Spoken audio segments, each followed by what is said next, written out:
حضرت خبیب کو گرفتار کر لیا مکے والوں نے. اس وقت غربت تھی اسلام پر.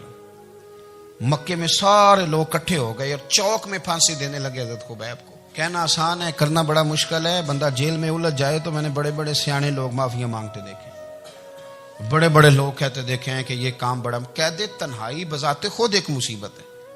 آپ کو اکیلا رہنا پڑ جائے نا، یہ لاک ڈاؤن ہوا ہے تو لوگ نفسیاتی مریض بن گئے. اکیلے رہنا، تنہا رہنا کوئی چھوٹا کام ہے؟ حضرت خبیب اکیلے اور مکے کا دور اور چاروں جانب کافر، اور چوک میں جب پھانسی پہ لٹکایا جانے لگا تو ابو سفیان بولے اور بول کے کہنے لگے یار بندہ کوئی کام کر کے بڑا پچھتاتا بھی ہے کہ یار نتیجہ کیا نکلا.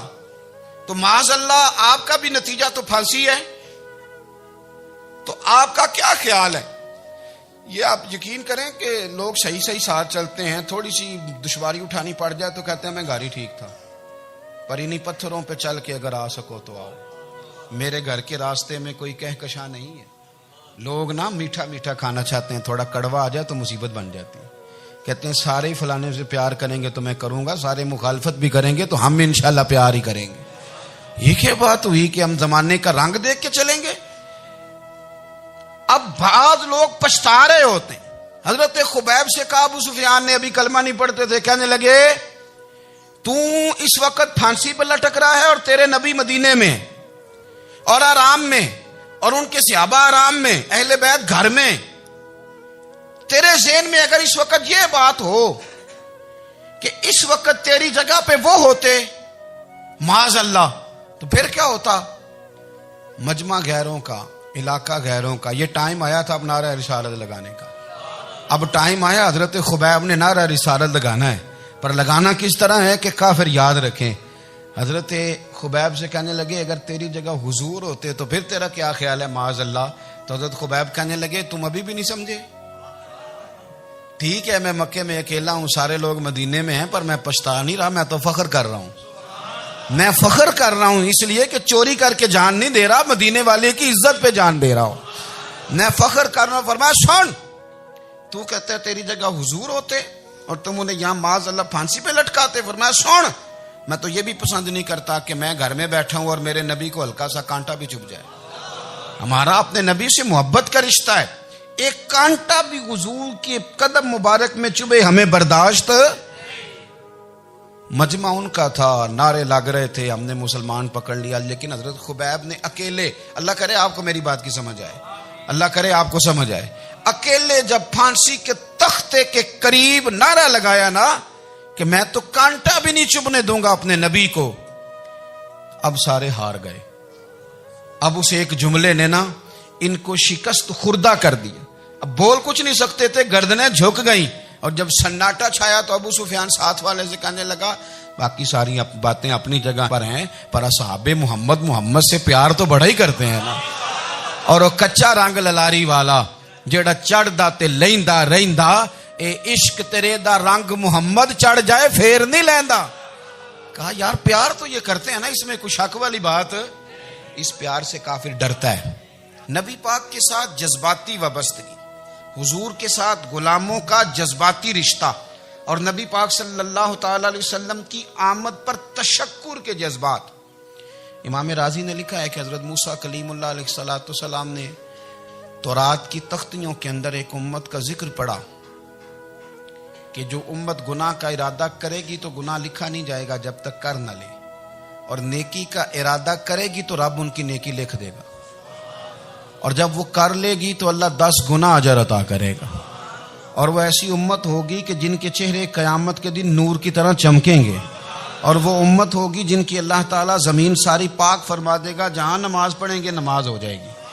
یہ تذکرے پڑھ کے تو حضرت موسیٰ کلیم عرض کرنے لگے اللہ یہ امت میری بنا دے. تو رب کریم نے فرمایا کہ موسیٰ نہیں، یہ تو میرے محبوب کی امت ہے. فرمایا یہ تو میرے نبی پاک کی امت، حضور کی امت. اللہ اکبر. حضرت موسیٰ معمولی آدمی نہیں، وہ جلیل القدر پیغمبر ہیں جن کا قرآن کے ہر سپارے میں تذکرہ ہے، کہیں واضح طور پہ کہیں اشارتاً، ہر پارے میں. اور حضرت موسیٰ اللہ کے وہ نبی ہیں جو رب سے ڈائریکٹ باتیں کریں کوہ طور. کہا اے موسیٰ یہ امت تو میرے نبی کی ہے. تو حضرت موسیٰ علیہ السلام عرض کرتے ہیں، امام راضی نے لکھا ہے، کہتے ہیں اے اللہ پھر مجھے اپنی نبی کی امت میں شامل کر۔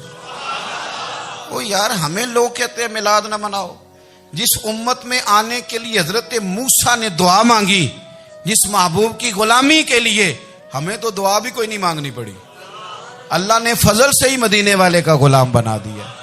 تو ہم حضور کے تذکرے نہ کریں، ہم تشکر نہ کریں، ہم نبی پاک صلی اللہ تعالی وسلم کی نعت نہ پڑھیں، ہم حضور کے آنے پر جشن کا اظہار نہ کریں۔ ہر وہ جائز طریقہ جس سے اظہار خوشی ہو سکے وہ میلاد پہ کرنا چاہیے، اور اس کے لیے اسباب بنانے چاہیے۔ امت کا ایک جذباتی انداز ہونا چاہیے نبی پاک کے ساتھ، ایک وارفتگی، ایک ذوق، ایک طبیعت کے اندر وجدان۔ نعرہ مطلب اس طرح نہ ہو کہ بس چل رہا ہے کام، میں نہیں ہوں قائل، میں کہتا ہوں پہلے تو کوئی لگائے نہ، اور پھر نعرہ جب لگتا تھا نا تو مسلمانوں کے یہاں نعرہ لگتا تھا تو بڑے بڑے لوگ کانپ جاتے تھے۔ صوفیاء نے لکھا ہے کہ حضرت عمر نے جب کلمہ پڑھا نا تو 39 بندے کلمہ پڑھتے تھے، تو نبی پاک نے رات کو دعا مانگی، اے اللہ عمر کو مسلمان کر کے اسلام کو عزت دے۔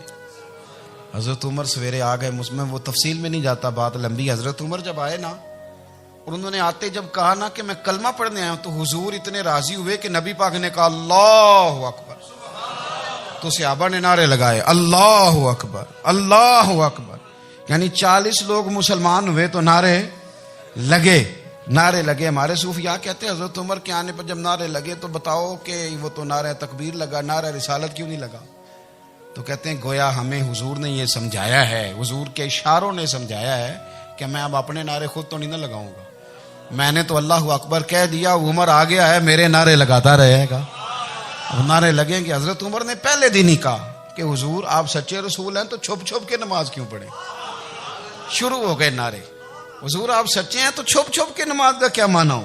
تو حضور نے فرمایا تیرا کیا ارادہ ہے؟ حضور سارے نہیں، ایک میں، ایک امیر حمزہ، ایک لائن کے آگے وہ لگ جائے، ایک کے آگے میں لگ جاؤں، اور باقی مسلمان جتنے ہیں کل 40 تھے، پیچھے 18 19 بچیں گے، تو ایک لائن میں وہ ہو جائیں، ایک میں آگے، ایک میں امیر حمزہ ہو، ایک میں ہوں، تو دیکھ لیتے ہیں یہ ہمیں نماز کیسے نہیں پڑھنے دیتے۔